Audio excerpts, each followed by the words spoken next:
Norway deliberately sank this structure into the North Sea. This was not an accident. Engineers were filling selected ballast compartments, forcing a 472-meter concrete giant to descend while remaining upright and under control. From its foundation to the top of its steel deck, Troll A stood about 1,550 feet tall.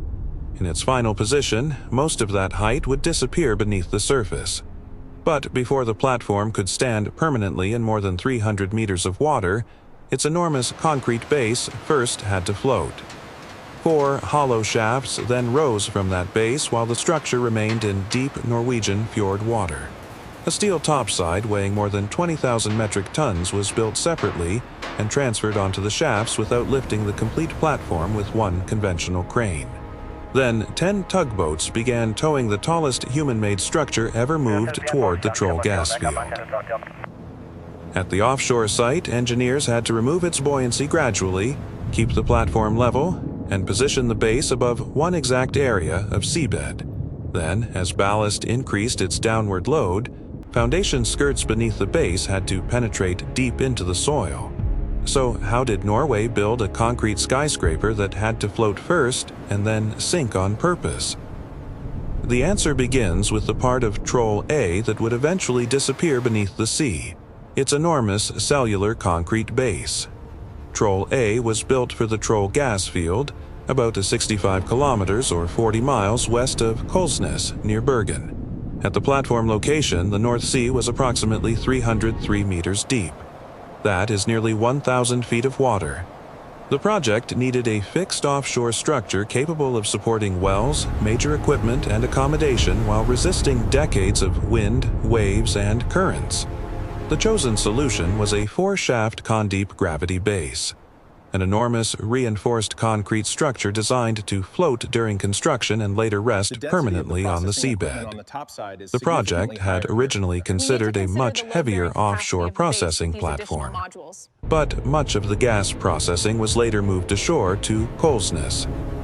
That reduced the steel topside from an early concept of roughly 62,000 metric tons to a far more manageable final structure. The decision affected more than the final deck weight.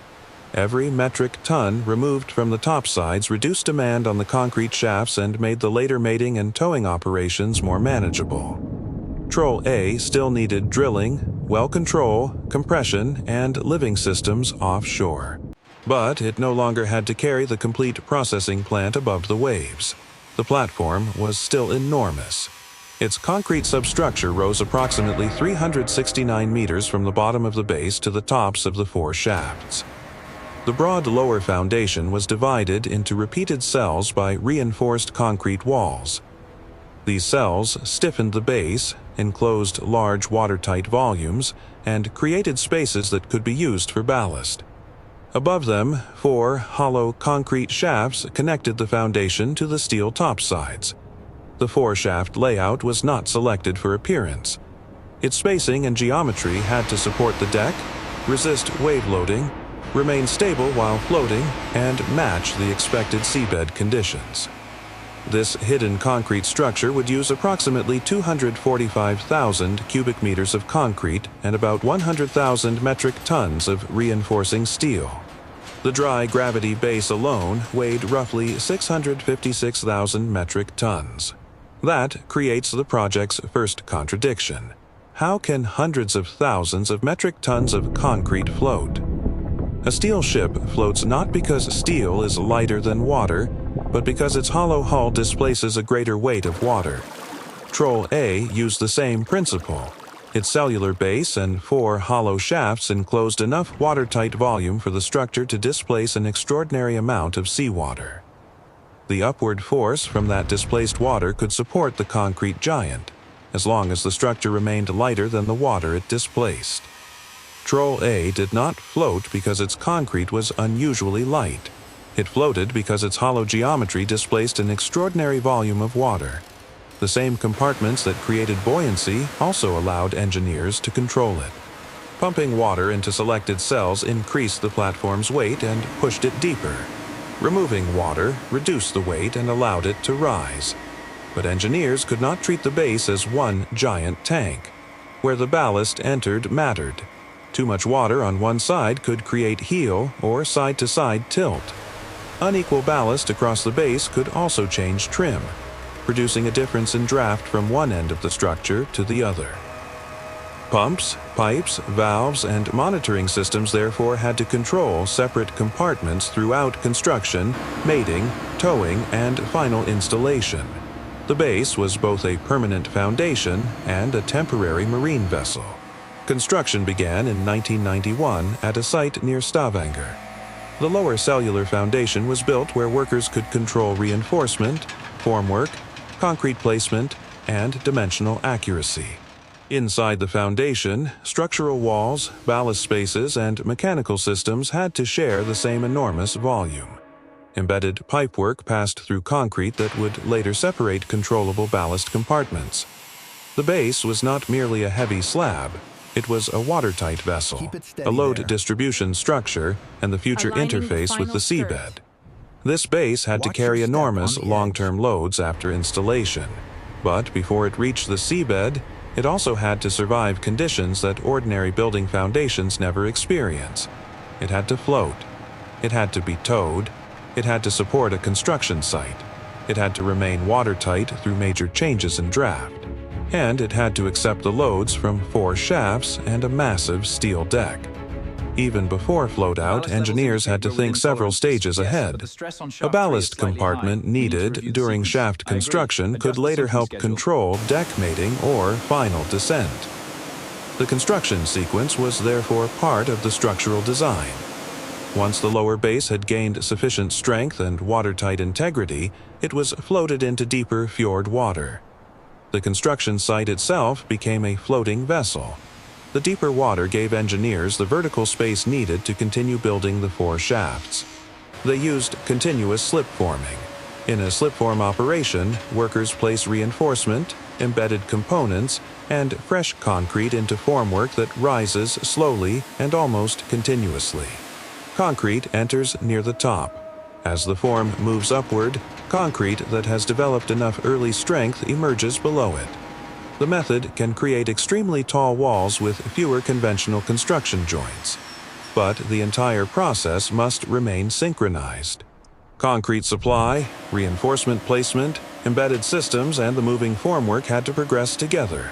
Moving too quickly could expose concrete before it developed enough strength. Moving too slowly could interrupt the pour and create unwanted joints. Because the slipform was intended to keep moving, logistics around the shafts also had to remain continuous. Reinforcement, concrete, embedded equipment, and survey information had to arrive in the correct order. A delay in one operation could affect the progress of the entire rising form. On Troll A, this process was happening on a structure that was already floating. The shafts were not simple solid columns. They were vast, hollow, reinforced concrete structures extending hundreds of meters from the cellular base toward the future steel deck.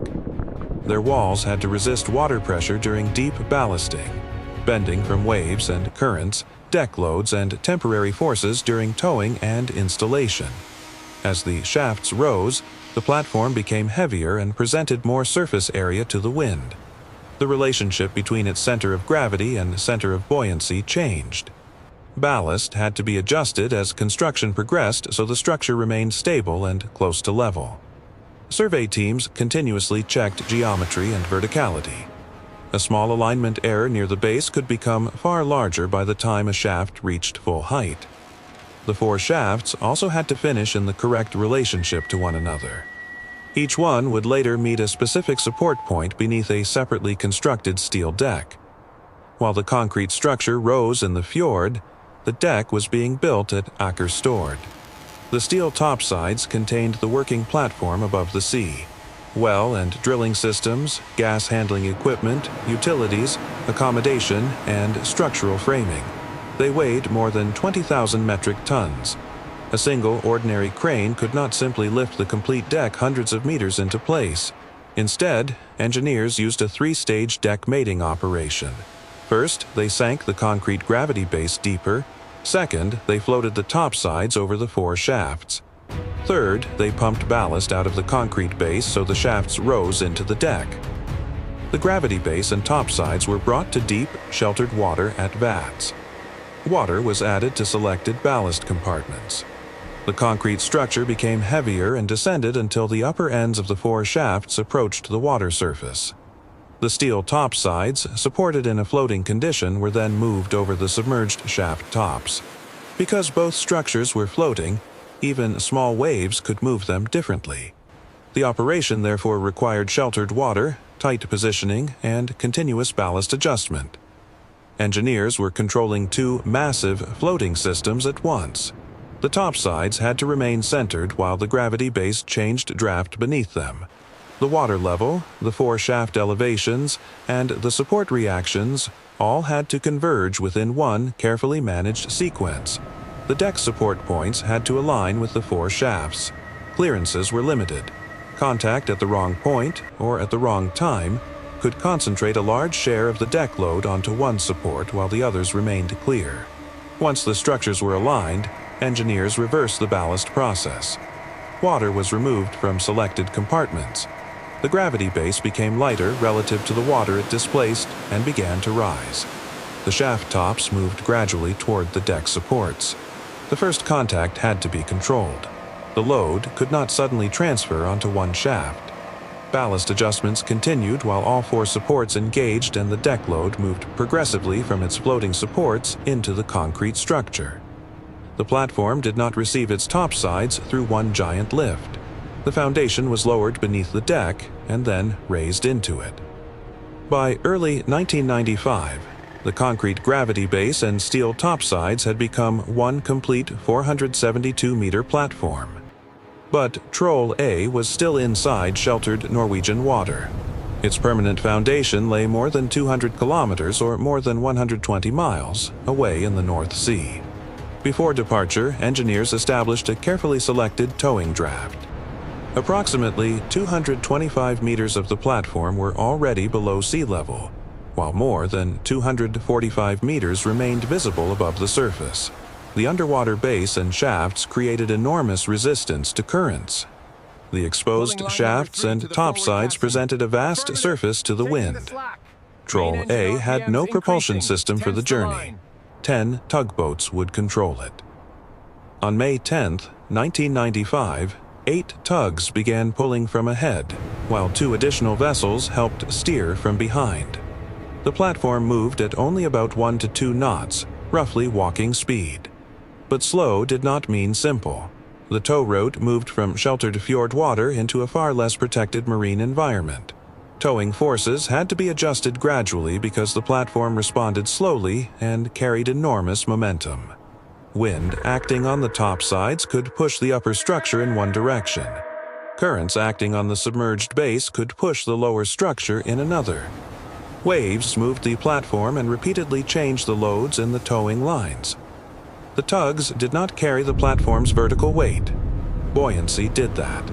Their job was to produce horizontal force, maintain heading, correct drift, and guide the structure through the fjords and into the open sea. The towing formation had to behave as one system. A sudden change in force from one vessel could alter the load in the other lines and change the platform's heading. Inside Troll A, crews monitored ballast, draft, heel, and trim. Around it, the tow team watched weather, currents, route clearance, and the motion of the platform. For 7 days, the structure moved from the fjord toward the Troll field. Then the weather deteriorated. Winds approached 40 knots and waves reached approximately 5 meters, or 16 feet. Troll A remained afloat. But the real problem was precision. 5-meter waves might still allow the structure to survive at sea. But they did not allow engineers to position its enormous base accurately over one specific location on the seabed. Progress was postponed. We need to hold the descent. Additional towing force was positioned against the wind, and the team waited for conditions suitable for installation. When the weather improved, the operation changed completely. The tugboats no longer needed to move Troll A across a long route. They had to hold it above one target while engineers progressively removed the buoyancy that had supported it through construction and tow out. As the base neared the seabed, its position had to be measured relative to a target that could not be seen directly from the surface. Survey and positioning systems had to build one consistent picture of where the structure was, how fast it was descending, and whether it remained level. Additional water entered the ballast system. The platform descended by more than 50 meters compared with its earlier towing condition. At one stage, approximately 278 meters of the structure were below the surface. That left only a few tens of meters between the enormous base and the seabed. Engineers were not simply adding weight. They were controlling where that weight entered the structure. Ballast had to be distributed so the platform descended almost level. Draft, heel, trim, horizontal position, and seabed clearance all had to remain within acceptable limits. Tugboats and positioning lines countered the remaining effects of wind and current.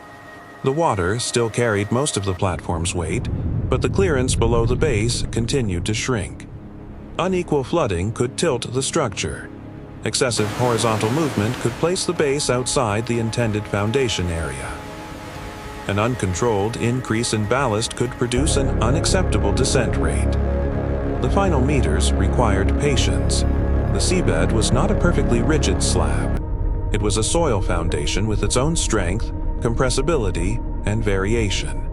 If one edge of the base made contact too early, the platform could tilt or force loads unevenly through the concrete structure.